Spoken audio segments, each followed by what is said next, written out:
ఏది అయినా ట్రై చెయ్యి ఆచి చికెన్ మసాలా. ఆచి చికెన్ మసాలా 26 సంవత్సరాల నమ్మకం, లక్షలాది సంతోషకరమైన వివాహాలు. తెలుగు మ్యాట్రిమోనీని డౌన్లోడ్ చేయండి. ఎదిరించుకోవాలి ఇవన్నీ ఉంటాయి సహజంగా. కాకపోతే ఈ రోజున ఏమంటే ఆయన పెట్టిన మేనిఫెస్టో ఖచ్చితంగా 100% నెరవేరుస్తాడు. ఎందుకంటే ఆయన పట్టుదల, ఎన్ని సమస్యలు వచ్చినా ఎదుర్కొని సీఎం అయినాడు.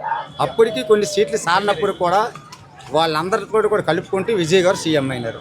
అలాగే మేనిఫెస్టోలో ఏమున్నాయో దళపతి విజయ్ గారు ఖచ్చితంగా తమిళనాడు రాష్ట్రానికి 100% న్యాయం చేస్తారు. మేనిఫెస్టోలో ఏంటంటే ఫస్ట్ 60 ఏళ్ళ లోపల ఉన్న ఆడవాళ్లకు 2,500 రూపాయలు ఇస్తాను, ప్లస్ 6 ఉచిత సిలిండర్లు ఇస్తాను.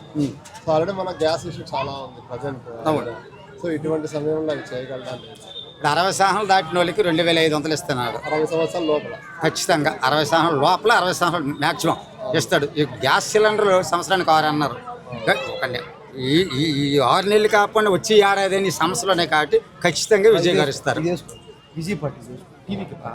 ఖచ్చితంగా ఇస్తారు. ఇది వేయకూడదు విజయ్ పార్టీ అనుకుని తమిళనాడు నుంచి వచ్చినట్టు ఉంటుంది.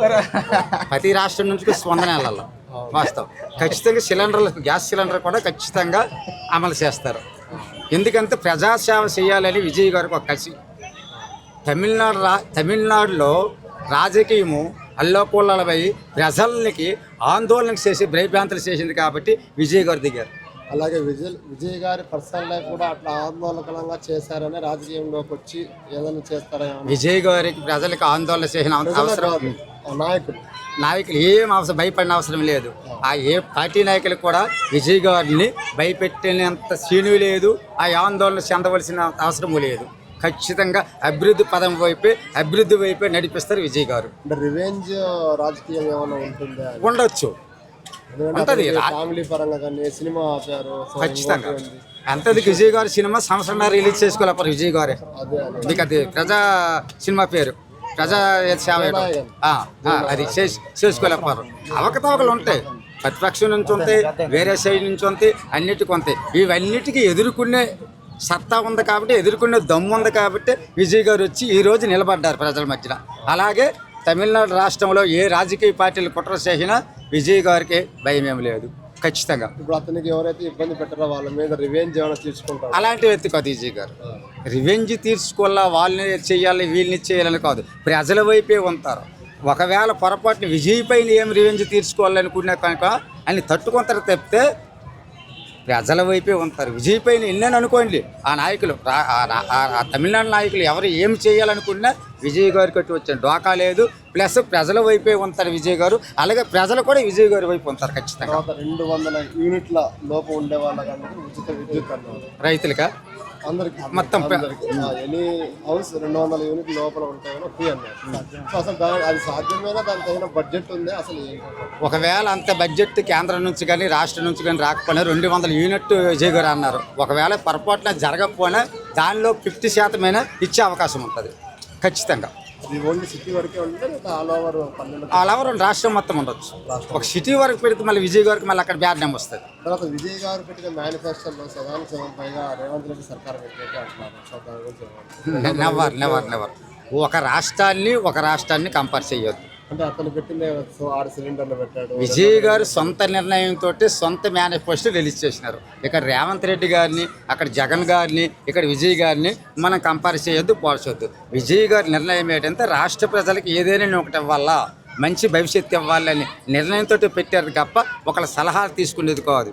సో ఈరోజు ప్రమాణ స్వీకారంలో కూడా ప్రజల సొమ్ము నాకొద్దు, నా సొమ్ము నాకు చాలు అంటే ఇంతవరకు ఏ నాయకుడు అట్లా చెప్పలేదు. ఖచ్చితంగా. సో అంటే ఇతను నీతి రైట్, మంచి ఆన్సర్. ప్రజల సొమ్మే విజయ్ గారికి కావాలనుకుంటే సినిమాలు తీసుకోవచ్చు. ప్రజల సొమ్మే విజయ్ గారికి కావాలనుకుంటే ఒక డ్రైవర్కి కొడుకు కూడా ఇవ్వడు కదా, ఒక గట్టి ధనవంతుడికి ఇస్తాడు కదా సీట్ కింద కావాలని. అటువంటి పొలిటికల్స్ కాదు విజయ్ గారిది. ప్రజలకు సేవ చేయాలా, ప్రజాధనం అవసరం లేదు ఆయనకు ఉంది, ఆయనకి చాలు. సో నీతి నిజాయితీల మీద వర్కౌట్ అవుతాయి. సో అక్కడ ఎంతమంది అవినీతి పనులు ఉన్నారో ఏమో తెలియదు, చాలా వరకు ఉన్నారు. సో అటువంటి వాళ్ళని కానీ చర్య తీసుకుంటారు. ఒకవేళ ఖచ్చితంగా ఒకవేళ కుంభకోణాలు చేసిందో వాళ్ళపైన చర్యలు తీసుకు అవకాశం 100% ఉంటుంది. వాళ్ళు ఎంత గొప్ప వాళ్ళైనా సరే ఖచ్చితంగా ఉంటారు. విజయ్ గారిని చాలా వరకు మన పవన్ కళ్యాణ్ గారితో పోలుస్తున్నారు. తప్పది. అదేంటంటే ఇతను కూడా ఏ విధంగా అయితే ప్రజల సొమ్ము వద్దనుకున్నాడో సో ఇతను కూడా వద్దనుకోండి. సో కొన్ని సిద్ధాంతాలు సిమిలర్ గా ఉన్నాయి అతనికి ఇతనికి అని విజయ్ గారికి పవన్ కళ్యాణ్కి సేమ్ క్వాలిటీ.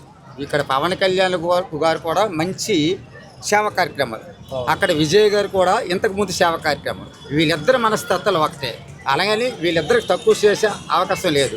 ఇద్దరు హీరోలకు కూడా మంచి స్టామినా ఉన్న హీరోలు, అది ఖచ్చితంగా. ఒకవేళ తమిళనాడులో ఏమైనా కుంభకోణాలు ఇతర నాయకులు చేసింటే కనుక దానిపైన కఠినమైన చర్యలు తీసుకునే అవకాశాలు విజయ్ గారికి ఉన్నాయి. సిమిలారిటీస్ ఉన్నాయి కదా.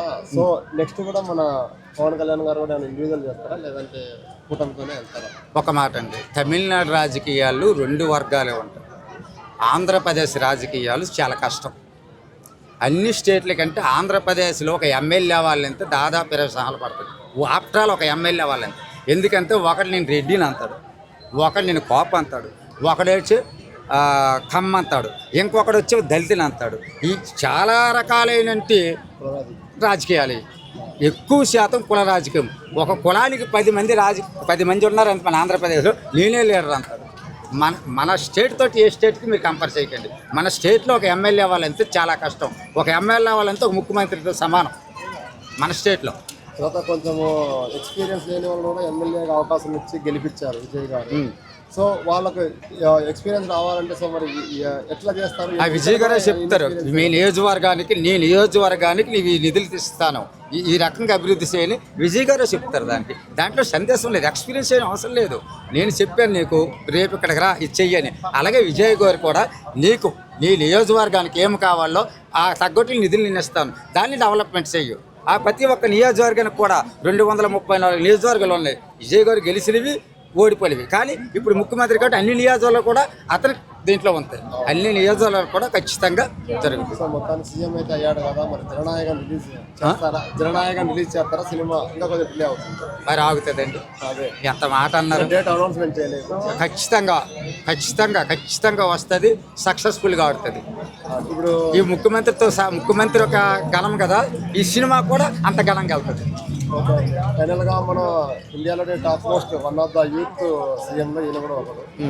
సో మరి భవిష్యత్తు కూడా బాగా ఉండాలనుకుంటున్నాం. అది మనం చెప్పలేం.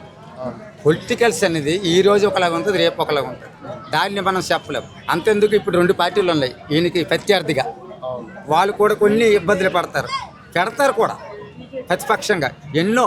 అలాగన్నట్టు నెక్స్ట్ అంతే ఎవరు ఒక రాష్ట్రాన్ని రెండోసారి సీఎం నేను అవుతానన్న మాట అది చెప్పలేదు.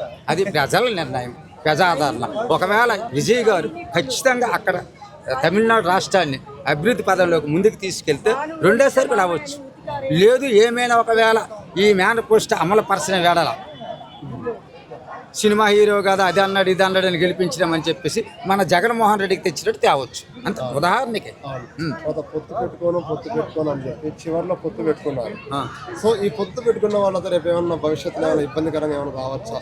వాళ్ళు అడిగిన డిమాండ్స్ కానీ వాళ్ళు అడిగిన పనులు కానీ చేయలేదంటే కొన్ని కాంప్రమైజ్ చేయాల్సి వస్తుంది. ఇప్పుడు విజయ్ గారు ఎన్ని సీట్లు గెలిచినా ప్రయోజనం లేకుండా పోయింది. అదే ఫస్ట్ ఆఫ్ ఆల్ అది వాళ్ళు కానీ కాంగ్రెస్ వాళ్ళు ఎన్ని ఇచ్చారు అనుకుంటా. తర్వాత ఇంకొక 2 ఏవో ఇచ్చారు అనుకుంటా. విజయ్ గారు 108, 107 గెలిచినారు. ఇంత గెలిచినప్పుడు కూడా అక్కడ వాళ్ళు 2 పార్టీ వాళ్ళు మద్దతు ఇస్తే సీఎం అయినాడు. ఖచ్చితంగా వాళ్ళకి కూడా కొన్ని డిమాండ్స్ ఉంటాయి. అన్నీ కాకపోయినా 1, 2 అయినా ఖచ్చితంగా ఇవ్వాలి. సో ఇప్పుడు వాళ్ళు చెప్పిన డిమాండ్స్ విజయ్ గారికి ఆపోజిట్ అంటే అతను అనుకున్న దానికి ఆపోజిట్ గా ఉంటే అప్పుడు మరి ఏ విధంగా అతను చేయగలరు? ఎవరు ఉంటారు? సపోజ్ నాకు ఒక ల్యాండ్ ఇష్యూ ఇంకోటి ఏదో ఉంది, అదే వీళ్ళకు ఇతనేమో నీతి నిజాయితీ అన్నాడు. సో దానికి ఆపోజిట్ లో ఉంది. ఖచ్చితంగా అటువంటిప్పుడు వాళ్ళని డిస్మిస్ చేస్తే మళ్ళీ ఇతను గవర్నమెంట్ పడిపోద్ది కదా. అటువంటిప్పుడు ఇతను ఏ విధంగా ఒక్కసారి ప్రమాణ స్వీకారం చేయంత అంత బేగి పడిపోవడం అనేది ఇంపాసిబుల్. ఏం గవర్నర్ దగ్గర పోయి నాకు సపోర్ట్ లేదని ఎవరైనా పిటిషన్ చేస్తే చేయాలి కంపల్సరీ. మళ్ళీ అదే అంత ఆశామాసి ఒక్కసారి ప్రమాణ స్వీకారం చేసిన తర్వాత వెనక్కి వెళ్ళడం మంది 5 సంవత్సరాలు అంత ఆశామాసి విషయం కాదు. ఒకవేళ వాళ్ళు ఏమైనా కబ్జాలు చేస్తే మేము విజయ్కి సపోర్ట్ ఇచ్చినాము, మేము వేసి చేసినా మాకు భయం లేదు, విజయ్ మాకేం చేయలేడు. ఎందుకంటే వాళ్ళు ఇవ్వడమే సీఎం అయినాడు కదా. అలా చేసిన విజయ్ గారు ఊరుకోడు. వెనక్కి వెళ్ళిపోయినా పర్లేదు కానీ అలాంటివి అయితే ఊరుకోడు. విజయ్ గారు గురించి చెప్పాలంటే ఒక మాటలో ఏం చెప్తారు? విజయ్ గారు వన్ అండ్ ఓన్లీ మంచి నీతి నిజాయితీని నాయకుడు. తమిళనాడు ప్రజలు అతన్ని గౌరవించినారు. ఈరోజు ముఖ్యమంత్రి పీఠంలో కూర్చొని పెట్టినారు. విజయ్ గారికి నేను కోరుతుంది ఒకటే, తమిళనాడుని రాష్ట్రాన్ని, మీ రాష్ట్రాన్ని, విజయ్ గారి రాష్ట్రాన్ని ముందుకు నడిపించాలా, ప్రజలకి మంచి భవిష్యత్తు చూపించాలా, మంచి పాలన చేయాలని కోరిక. లాస్ట్